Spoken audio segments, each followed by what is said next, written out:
Hello and welcome everyone. एक बार फिर से हमारे चैनल पर आप सभी का बहुत बहुत स्वागत है। कक्षा 10 सामाजिक विज्ञान का जो अर्थशास्त्र यानी कि इकोनॉमी का पार्ट है, उसका सेकंड चैप्टर, दूसरा चैप्टर है भारतीय अर्थव्यवस्था के क्षेत्रक। तो इसमें एक क्लास हम लोग ले चुके हैं जिसमें हमने आपको बताया था कि भारतीय अर्थव्यवस्था को या अर्थव्यवस्था को 3 क्षेत्रकों में, 3 सेक्टर्स में बांटा गया है। ठीक है। और जो इसका पहला सेक्टर आता है, पहला क्षेत्रक आता है, वो आता है प्राथमिक क्षेत्रक, जिसे हम क्या कहते हैं? प्राथमिक क्षेत्रक कहते हैं। प्राथमिक क्षेत्रक में हमने आपको बताया था कि प्राथमिक क्षेत्रक में हम प्राकृतिक संसाधनों का उपयोग करते हैं। प्राकृतिक संसाधन का मतलब ऐसे संसाधन जो हमें ईश्वर की तरफ से दिए गए हैं, हमें भगवान ने दिया, हमें गॉड ने दिया है, जिसमें हमने कुछ नहीं बनाया, जिसको हमें किसने दिया? भगवान ने दिया। जैसे भूमि हो गई, मृदा हो गई, मिट्टी हो गई। मिट्टी को हमें किसने दिया है? मिट्टी को हमें ईश्वर ने दिया है, भगवान ने दिया है। ठीक है। या ये पेड़ पौधे हो गए, ये जानवर हो गए, पशु पक्षी हो गए, इसको हमें किसने दिया? ईश्वर ने दिया है। तो प्राथमिक क्षेत्रक में हम किसी भी चीज का उत्पादन करने के लिए, किसी भी चीज का प्रोडक्शन करने के लिए, किसी भी चीज को बनाने के लिए प्राकृतिक संसाधनों का उपयोग करते हैं। इसमें क्या आएगा? जैसे इसमें आ गया कृषि। आप किसी भी चीज की खेती करें, किसी भी चीज की, गेहूं की खेती करें, राइस यानी चावल की खेती करें, या दाल में, सब्जियों में, फलों में, किसी भी चीज की खेती करें तो आपको जमीन की जरूरत पड़ेगी, भूमि की जरूरत पड़ेगी। भूमि कैसा संसाधन है? भूमि एक प्राकृतिक संसाधन है। तो इसमें हमने प्राकृतिक संसाधन का यूज किया, तो इसलिए किसमें आएगा? कृषि। कृषि प्राथमिक क्षेत्र में आएगा। डेयरी आ गया, यानी कि दुग्ध उद्योग, डेयरी।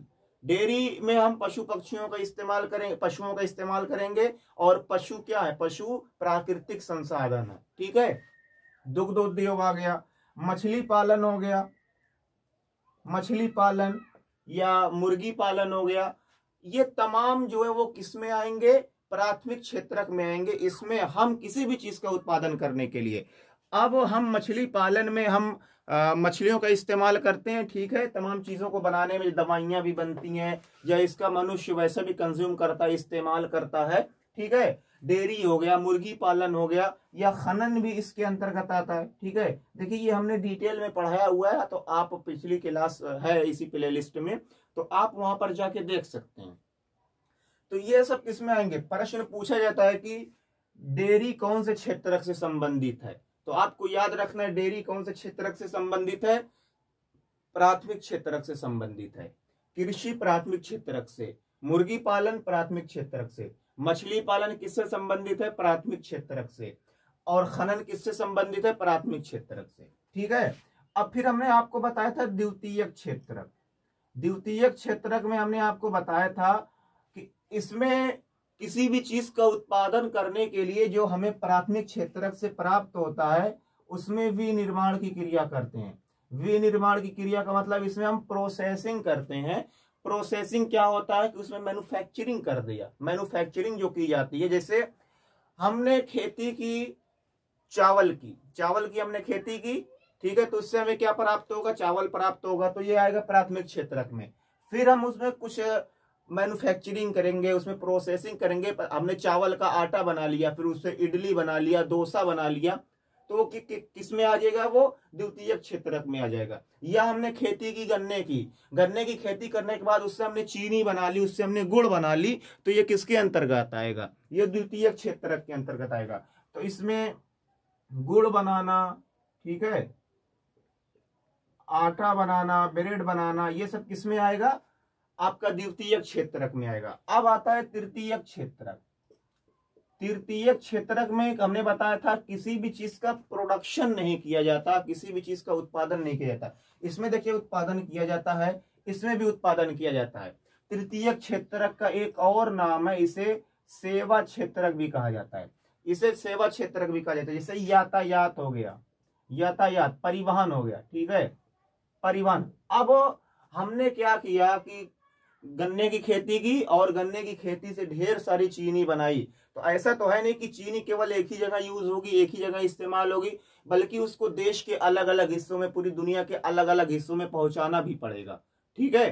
तो अब पूरी दुनिया के अलग अलग हिस्सों में कौन पहुंचाएगा? यातायात के माध्यम से आप पहुंचाएंगे, परिवहन के माध्यम से पहुंचाएंगे, ठीक है। तो इसमें किसी भी चीज का उत्पादन नहीं हुआ, लेकिन काम ये भी कर रहा है, ठीक है। डॉक्टर हो गए, टीचर हो गए, ठीक है, ये तमाम लोग किस में आएंगे? तृतीयक क्षेत्रक में आएंगे। तो ऐसे प्रश्न पूछा जाता है, यातायात कौन से क्षेत्रक से संबंधित है? प्राथमिक क्षेत्रक से, द्वितीयक क्षेत्रक से, तृतीयक क्षेत्रक से। तो तृतीयक क्षेत्रक से यातायात संबंधित है, डॉक्टर से संबंधित है, टीचर से संबंधित है, ये तमाम लोग किससे संबंधित है? तृतीयक क्षेत्रक से। प्रश्न ऐसे भी पूछा जाता है कि तीनों क्षेत्रकों में से, तीनों सेक्टर्स में से ऐसा कौन सा क्षेत्रक है जिसमें किसी भी चीज का उत्पादन नहीं होता, किसी भी चीज का प्रोडक्शन नहीं होता? तो तृतीयक क्षेत्रक जिसमें किसी भी चीज का प्रोडक्शन नहीं होता। पिछली बार प्रश्न कैसे पूछा गया था कि विनिर्माण की क्रिया किससे संबंधित है? तो आप लोग बताएंगे विनिर्माण की क्रिया किससे संबंधित? अभी हमने बताया कि विनिर्माण की क्रिया द्वितीयक क्षेत्रक से संबंधित है, ठीक है। एक बात आप ये हमेशा ध्यान में रखेंगे, किसी भी चीज के उत्पादन के लिए, किसी भी चीज की हमें आवश्यकता होती है, उसके लिए हमें तीनों क्षेत्रकों की जरूरत होती है। अब अगर मान लीजिए कि गेहूं की खेती कर ली किसानों ने, बहुत ज्यादा खेती कर ली, गेहूं की बहुत ज्यादा उत्पादन हुआ, लेकिन यदि गेहूं से कुछ ना बना जाए, आटा ना बना जाए, ब्रेड ना बना जाए, रोटी ना बनाई जाए, तो उस गेहूं का कोई फायदा है? कोई फायदा नहीं है, ठीक है। अब मान लिया कि गेहूं से बहुत ज्यादा आटा बना लिया गया, अब ऐसा तो है नहीं कि एक ही जगह सारा यूज हो जाएगा, उसको अलग अलग क्षेत्र में पहुंचाना भी पड़ेगा, ठीक है। तो कहीं ना कहीं किसी भी चीज के उत्पादन में तीनों क्षेत्रकों का, प्राथमिक क्षेत्रक का, द्वितीयक क्षेत्रक का, तृतीयक क्षेत्रक का, तीनों क्षेत्रकों का बहुत ही ज्यादा इस्तेमाल होता है। अपनी जगह सब क्षेत्रक, सब सेक्टर इंपॉर्टेंट है, महत्वपूर्ण है, ठीक है। बात यह आती है कि हमारे देश में कौन से सेक्टर से ज्यादा इनकम होती है, कौन से क्षेत्रक से ज्यादा फायदा होता है, मुनाफा होता है? तो हमारे देश में ज्यादातर लोग प्राथमिक क्षेत्रक से जुड़े हुए हैं, क्योंकि हमारा देश एक कृषि प्रधान देश है, एक कृषि प्रधान देश है। हमारे जो देश की इकोनॉमी है वो ज्यादातर कृषि से बढ़ती है, खेती से बढ़ती है, ठीक है। तो हमारे देश की जो अर्थव्यवस्था है वो ज्यादातर किससे संबंधित है? वो प्राथमिक क्षेत्रक से संबंधित है। ये सब हमने उस दिन की क्लास में आप सभी को बता दिया था। अब आज का जो हमारा इंपॉर्टेंट टॉपिक है वो है संगठित क्षेत्रक और असंगठित क्षेत्रक क्या है। प्रश्न पूछा जाता है संगठित क्षेत्रक और असंगठित क्षेत्रक में अंतर बताइए। 4 नंबर के ये प्रश्न आता है और काफी ज्यादा इंपॉर्टेंट है। संगठित क्षेत्रक, ठीक है, संगठित क्षेत्रक श्रमिकों को सरकारी नीतियों के अनुसार सुरक्षा प्रदान की जाती है। श्रमिकों को सरकारी नीतियों के अनुसार सुरक्षा प्रदान की जाती है। इसका मतलब क्या है? यानी कि जो सरकार की नीति की 8 घंटा काम करवाइए लेबरों से, श्रमिकों से, तो इसमें 8 घंटे से ज्यादा काम नहीं कराएगा जो संगठित क्षेत्रक रहेंगे। 8 घंटे से ज्यादा इसमें काम नहीं करवाया जाएगा। अगर 8 घंटे से 1 घंटा भी ज्यादा काम करवाया जाएगा तो उसको अलग से पैसा दिया, क्योंकि 1 घंटा आपने ओवर टाइम किया तो उसका अलग से आपको पैसा दिया जाएगा, ठीक है। तो अब देखिए, जैसे रूल है सरकार का कि 18 साल से नीचे के बच्चों को काम ना करवाया जाए, ठीक है। क्योंकि भाई उनकी पढ़ने की उम्र है, खेलने की उम्र है, उनसे काम ना करवाया जाए। अगर कोई तो अगर संगठित क्षेत्रक रहेगा तो उसमें 18+ एज के बच्चे ही काम करते हुए मिलेंगे, इससे कम के बच्चे काम करते हुए नहीं मिलेंगे, ठीक है। तो ये सब सरकारी नीतियां हैं। जो टाइमिंग है उसी टाइमिंग के अनुसार उनको काम करवाया जाएगा। ये नहीं कि सुबह बुला लिया, पता चला कि रात भर काम करवाया जाएगा। जो टाइमिंग है 9 बजे से अगर आपको जाना है और 6 बजे छूट जाएंगे तो 9 बजे जाएंगे और 6 बजे आपको वहां से छोड़ दिया जाएगा। इसमें नियम के अनुसार काम होता है, सब चीज नियम के अनुसार होती है, जो सरकार द्वारा बनाए गए नियम है, ठीक है। ये नहीं कि इसमें कोई सिस्टम में जब मन कहा बुला लिया, जब मन कहा तब छोड़ दिया। रात को 12 बजे फैक्ट्री में पता चला कि गाड़ी ट्रक आ गया, सामान उतरवाने के लिए बुला लिया, ऐसा नहीं होता। इसमें रूल के अनुसार काम होता है, नियम के अनुसार काम होता है। इसमें हर चीज का एक नियम होता है, ठीक है। यहाँ पर काम करने वाले श्रमिकों को बीमा और मेडिकल आदि सुविधाएं प्रदान की जाती हैं।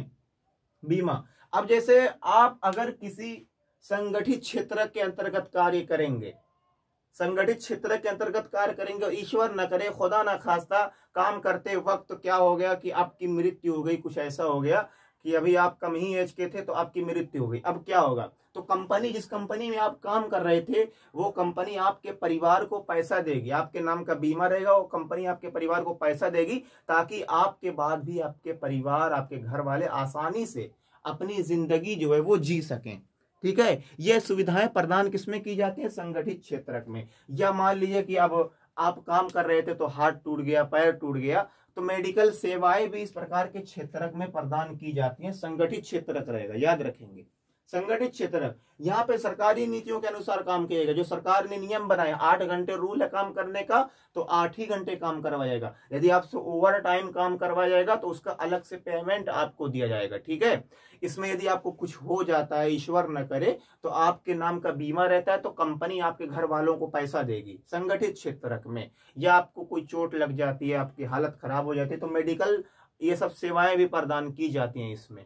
ये सब संगठित क्षेत्र में। जबकि इसी के अपोजिट बात करें असंगठित क्षेत्र की, असंगठित, इसमें कोई सिस्टम नहीं होता। इसमें कोई सिस्टम नहीं होता कि आपको 8 घंटा काम करना है कि आपको 24 घंटा काम करना है। इसमें कोई नियम नहीं। जब कंपनी में काम की जरूरत पड़ गई, आपको बुला लिया। जैसे ज्यादातर जो प्राइवेट काम होते हैं, अगर आप किसी प्राइवेट जगह पर काम कर रहे हैं, उदाहरण के लिए यदि आप, अब जैसे देखिए, एक सरकारी टीचर है और एक प्राइवेट टीचर है। सरकारी टीचर का क्या रहेगा, वो आराम से 9 बजे जाएगा, 3 बजे घर चला आएगा। लेकिन अब जो प्राइवेट स्कूल होता है उसमें क्या है, कभी आपको सवेरे बुला लिया, कभी पता चला कि ये करना है वो करना है, पूरा रात होने तक रोक लिया। हमारे साथ ऐसा हुआ तो हम जानते हैं। ठीक है, ये सब असंगठित क्षेत्र की कहानियां हैं। असंगठित क्षेत्र में क्या होता है कि इसमें कोई सिस्टम है, तो कोई रूल नहीं, तो कभी आपको बहुत सवेरे बुला लिया कि हम कहीं जा रहे हैं, आप आके देख लीजिए। ठीक है, और पता चला कि पूरी पूरी रात हो गई जो है वो, और अभी तक नहीं आए, आप स्कूल ही में बैठे हैं। ये काम कर लीजिए, रजिस्टर वाला काम कर लीजिए, ये कर लीजिए, वो कर लीजिए। ये सब प्राइवेट स्कूलों की हम बात बता रहे हैं। ये असंगठित क्षेत्र के अंतर्गत आएगा। ठीक है, इसमें कोई सिस्टम नहीं होता। आपको कब जाना है, कब आना है, वो डिसाइड आपका जो मैनेजर है वो करेगा। ठीक है, आपको कब आना है और कब जाना है। और ऐसा भी नहीं कि आप अलग से काम करेंगे तो आपको एक्स्ट्रा पेमेंट ही जाएगा, ऐसा कुछ नहीं होता असंगठित क्षेत्र में। ठीक है, ज्यादातर कानून की अवहेलना की जाती है। यहाँ पर कानून की अवहेलना की जाती है कि मतलब जैसे इसमें नियम है कि 8 घंटे काम करवाना है, इसमें ज्यादातर जो है वो 10 घंटे 12 घंटे ऐसे काम करवाया जाता है। ठीक है, तो ये तमाम दिक्कतें होती हैं असंगठित क्षेत्र में। छोटे छोटे तो दुकानदार होते हैं और जो छोटे छोटे कारखाने होते हैं इसी के अंतर्गत आते हैं। आप लोगों ने देखा होगा, छोटे छोटे दुकानदार जो होते हैं बहुत सवेरे दुकान खोल लेते हैं, रात के 10-10 बजे तक दुकान खुली रहती है। और उनकी दुकानों पर आप लोग देखेंगे कम उम्र के बच्चे काम करते हुए आप लोगों को दिख जाएंगे वहां पर।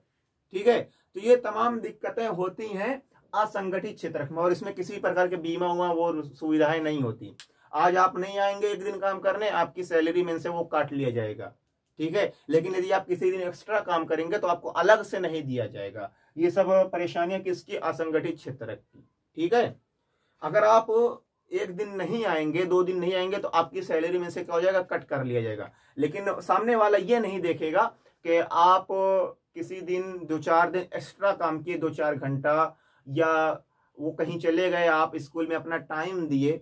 ठीक है, तो ये सब नहीं देखा जाएगा। इसमें क्या रहेगा, संगठित क्षेत्र में आपके काम से खुश होकर आपको एक्स्ट्रा भी दिया जाता है पैसा। जी ठीक है, तो संगठित क्षेत्र और ये असंगठित क्षेत्र में फर्क होता है, याद रखेंगे। संगठित क्षेत्र में सभी काम जो होते हैं वो एक नियम कानून के द्वारा होते हैं, और इसमें कोई नियम कानून नहीं होता। जो मालिक है, जो मैनेजर है, वही नियम वही कानून, सब जो कह देगा वही नियम होगा। ठीक है, तो आज की क्लास आपको कैसी लगी, कमेंट बॉक्स में कमेंट करके जरूर बताइएगा। जय जवान जय किसान।